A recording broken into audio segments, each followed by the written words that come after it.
Hey guys, welcome back to another sports stuff video. Today we'll be talking about the Dallas Cowboys and the offseason plan I've laid out for them. So if you guys do enjoy this video, please like, comment, subscribe, hit notification bell notify when I post next. Let's get into this video of the Dallas Cowboys off-season plan. Let me get my other screen up. So, starting off, they're negative $19.7 million in the cap. So we gotta work our way to make that as positive as we can. The first cutter trade I'm gonna be doing is Michael Gallup. I may be cutting him.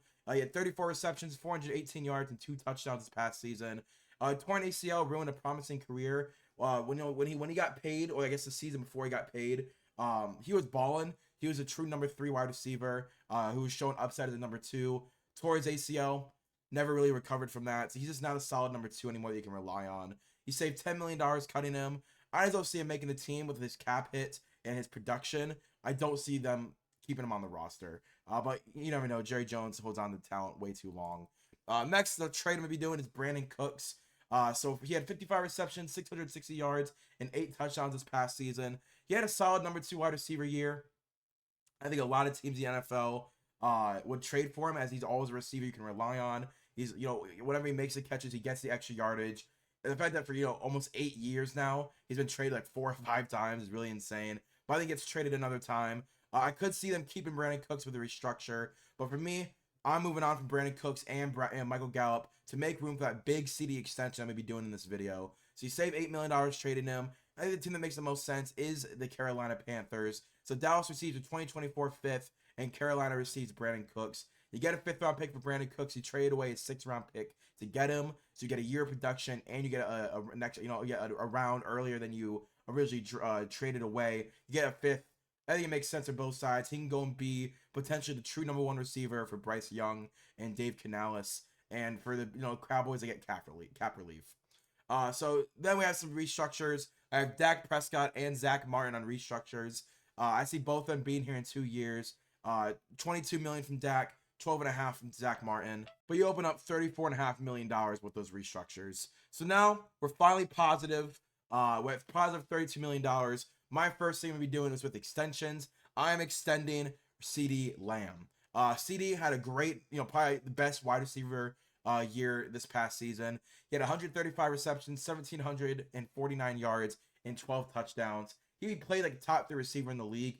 I think only Tyreek Hill bested him, but in my opinion, I think CeeDee Lamb was more consistent and played every game. It was just that, 100-yard receiver every single week. I think CeeDee Lamb played better than Tyreek Hill. You need to get him locked up ASAP. He proved to be a number 1 receiver this past season and the season before. He makes Dak and this offense better. Even if you move on from Dak Prescott in the future, he's a great wide receiver to rely on in the future. So I gave him a 5-year extension for $120 million, $70 million guaranteed. That is 58% of it is going to be guaranteed. As you can see, the first 2 seasons are about what you would expect. That you push that cap number as far back as they can. In 2024, nothing's gonna get touched outside the signing bonus. He's on his 5th year option. Nothing's gonna get touched. But in 2025 and 2026, $6.5 million cap hit. Then jumps to 26, 28, and 46. Averages out to $120 million extension. I think it's a great deal for what they can offer. What they can offer him. He's gonna be one of the top receivers for the next like 3-4 years. So get him locked up for his prime and make this offense even better. Next, we're going to be re-signing Stephon Gilmore as well. Stephon Gilmore had 62 tackles, 2 interceptions, 15 stops. He's still a really good outside corner. I don't think he'd be too expensive to retain. $10 million for a starting outside corner that's a former defensive player of the year is very hard to do. And I think he's at the tail end of his career, so he wants another big extension. But he'd rather have the guaranteed money over the the $20 million he can make. He'd rather have it fully guaranteed. We didn't really get to see Stephon Diggs and Trevon Diggs and Stephon Gilmore secondary. Trey Diggs is coming back next season from his torn ACL. I want to see Stephon Gilmore and Trey Diggs and Deron Bland. I need to see that 3-man group at corner. I think Stephon Gilmore, Trey Diggs, and Deron Bland are gonna be a really good ball hawking, pass deflection group. There might be a new no-fly zone in Dallas if they can get everyone healthy again. So I gave him a 2-year, $20 million deal, $16 million guaranteed. That's 80% guaranteed. I think it makes a lot of sense for what they want to do. They're in a win now mode. Stephon Gilmore is a great win now player. Then in free agency, we have $17.8 million So the first signing we'll be doing is Matt Hennessy. In 2023, tore his ACL, so he did not play at all in 2023. He was a projected starter for Atlanta before the season started. Unfortunately, tore his ACL, so he's not. He didn't, obviously didn't start. He can come to Dallas for cheap and fight to start the position. He started at center, I believe, last year and the year before. You're going to lose Tyler Biadasz free agency. I let him walk. Matt Hennessy can come in, start immediately. Reliable starter that you can, he's only 26 years old, can improve. He's improved every year in the NFL, and I think you can get him on a cheap prove-it-year deal and get him extended down the line. Cheap with high upside, $2 million deal. Makes a lot of sense for me for a potential starter at the offensive line. Then I have Justin School as well. This past season, he only played 19 downs, but in 2019, Justin School, I thought he played pretty well with the 49ers when he did start. What was that? Was that the year? I'm trying to think. Was that the year before Mike McGlinchey, or was that Mike McGlinchey hurt? I can't remember what year, why he played so much in 2019.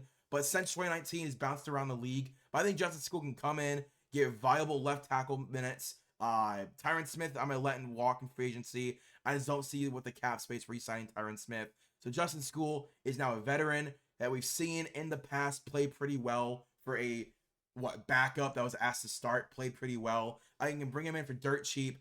Have an opportunity to maybe even start him week 1. But I'm gonna be drafting a rookie, and hopefully the rookie can overtake Justin School. But if not, you know what you have in Justin School: $2 million deal for another potential starter on the offensive line. Then we'll be bringing in Darnell Savage as well. He had 40 tackles, 14 stops this past year. His best year was definitely his rookie year. I remember when him and Adrian Amos were just ball hawks, run defending amazingly in his rookie year back in 2019 to 2020. Has really been, down since. I wouldn't say he's been a bust, but he's definitely been just okay. I see him as a guy who's going to be bouncing around the league for a couple of years. I think he replaced Jaron Curse, another guy I let walk in free agency. He's young. You can develop him like Malik Hooker. Malik Hooker was with the Colts, had injury issues, leaves the Colts, comes to Dallas, and immediately becomes a pretty good safety. I think Darnell Savage can have the exact same story. He played for the Packers, didn't really pan out, comes to Dallas. Hopefully, you can turn around his career and get a steal at strong safety. Gave him a $3.3 million deal for a 1-year deal. Then, Clyde Edwards-Helaire is going to be my replacement to Tony Pollard, who I let him walk in free agency. I think Tony Pollard's going to command a little bit more money than Clyde Edwards-Helaire. Helaire had 223 yards, a touchdown, 188 receiving yards, and a receiving touchdown.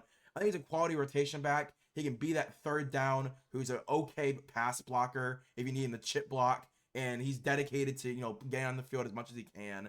You draft a bell cow in the second or third round, have Clyde as a backup who can be that scat back. I think it'd be a really interesting backfield.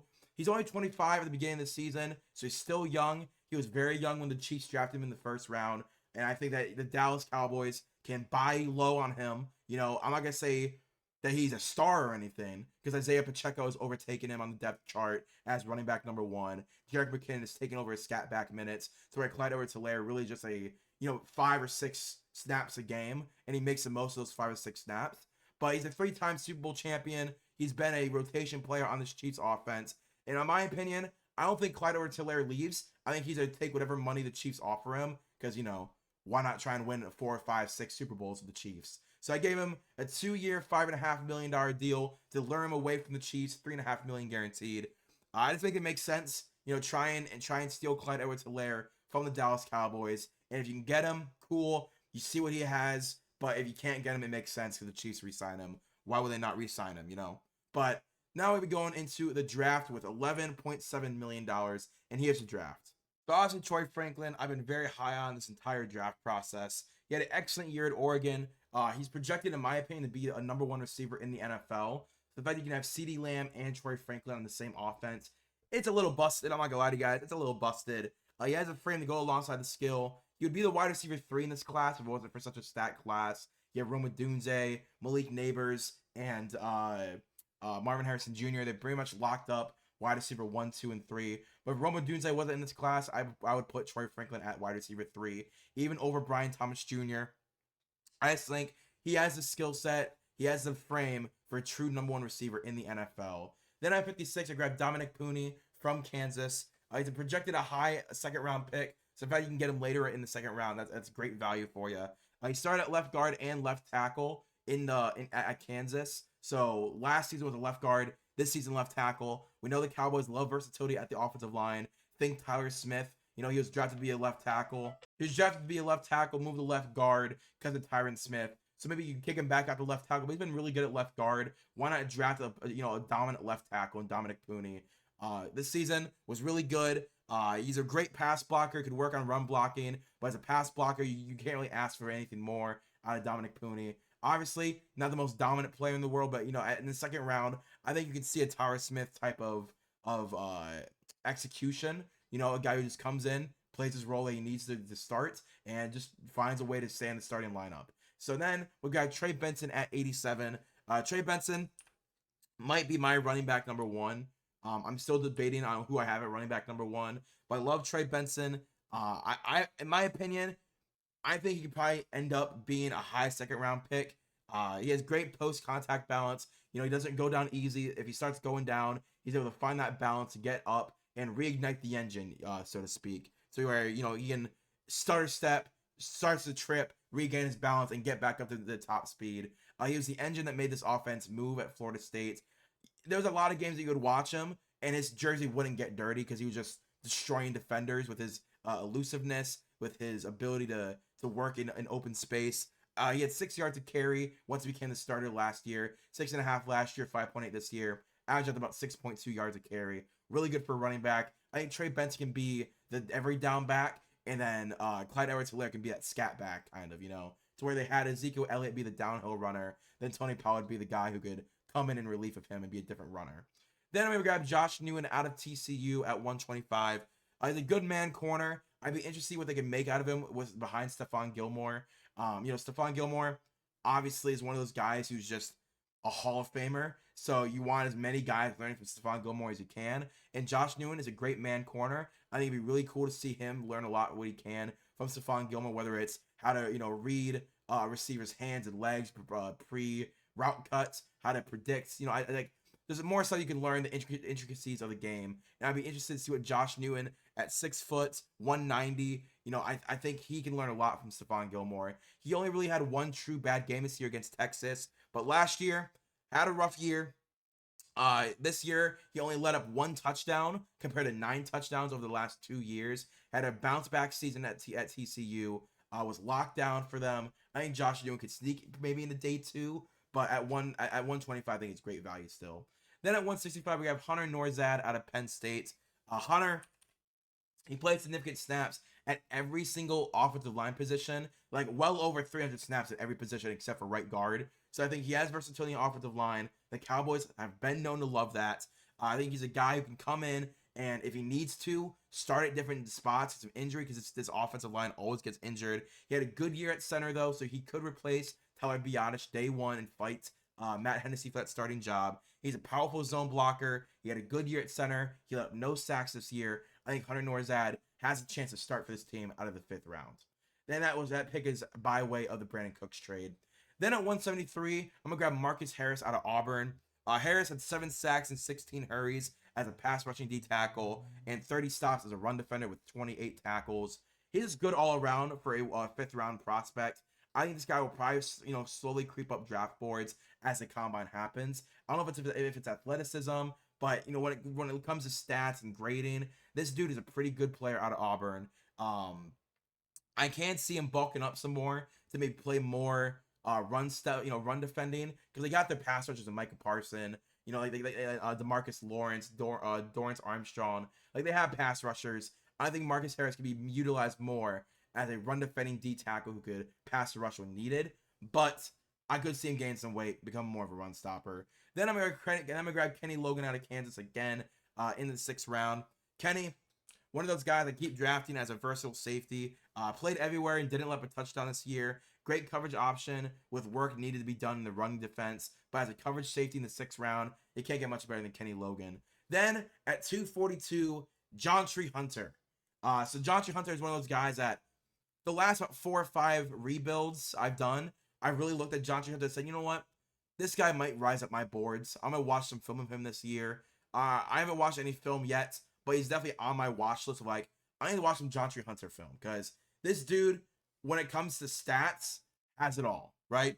He had 75 tackles, but he could have had 100 if he didn't miss 17% of his tackles. He missed 25 tackles.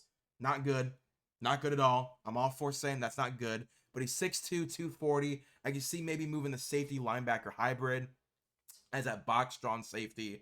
He has sideline to sideline speed. He has, I'm not going to say ball hawking skills, but when the ball's in the air, he doesn't let up where it's going. So maybe he might miss like he might force an incompletion, but he's gonna immediately tackle the guy that he had caught the ball. I think Josh Hunter, this team likes to take shots at these kind of guys in the 6th and 7th round, whether it's Damone Clark, whether it's the one tackle they drafted, whether it's guys with like redemption stories or underdog stories. They love drafting and signing those guys. I think Josh Hunter out of Georgia State could be a guy that they draft and turns into a pretty good player. And they say, yeah, we got him out of Georgia State. We can find him anywhere. So that's my mock draft for the Dallas Cowboys and my offseason plan. If you guys enjoy, please like, comment, subscribe, hit the notification bell notify when I post next.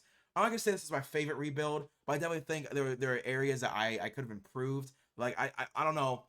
Once you sign CD to an extension and re-sign Stephon Gilmore and you trade and cut the guys that cut, there's not a lot of money going to free agency and get immediate impact guys.